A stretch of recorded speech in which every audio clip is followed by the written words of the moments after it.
ਕੀ ਖਵਾਉਣਾ ਆਪਣੇ ਪਹਿਲਵਾਨ ਨੂੰ? ਭਤੀਜ ਗੁਰ ਤੇ ਸਤਾਦੀ ਗੱਲਾਂ ਨਾਲ ਨਹੀਂ ਲੱਭਦੇ। ਠੀਕ ਆ ਭਤੀਜ, ਮਿਲਦੇ ਆ ਫਿਰ ਅਗਲੀ ਛਿੰਝ ਤੇ।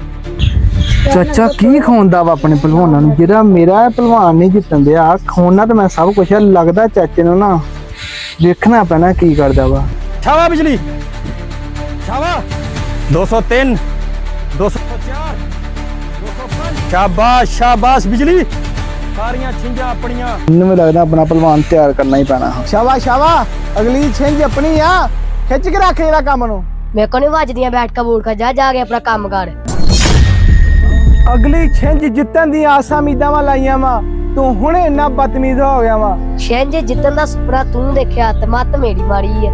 ਚਾਚੇ ਦਾ ਪਹਿਲਵਾਨ ਪੂਰਾ ਕਹਿਣੇ ਕਾਰ ਚ ਤਾਂ ਉਹ ਹਰ ਛਿੰਝ ਜਿੱਤਦਾ ਵਾ। ਤੂੰ ਇਸੇ ਗੱਲੋਂ ਮਾਰ ਖਾਨਾ ਵਾ। ਕਾਮਯਾਬ ਹੋਣ ਵਾਸਤੇ ਮਿਹਨਤ ਤੇ ਫਰਮਾਬਰਦਾਰ ਹੋਣਾ ਜ਼ਰੂਰੀ ਆ, ਉਸ ਤੋਂ ਬਗੈਰ ਨਹੀਂ ਬੰਦਾ ਕਾਮਯਾਬ।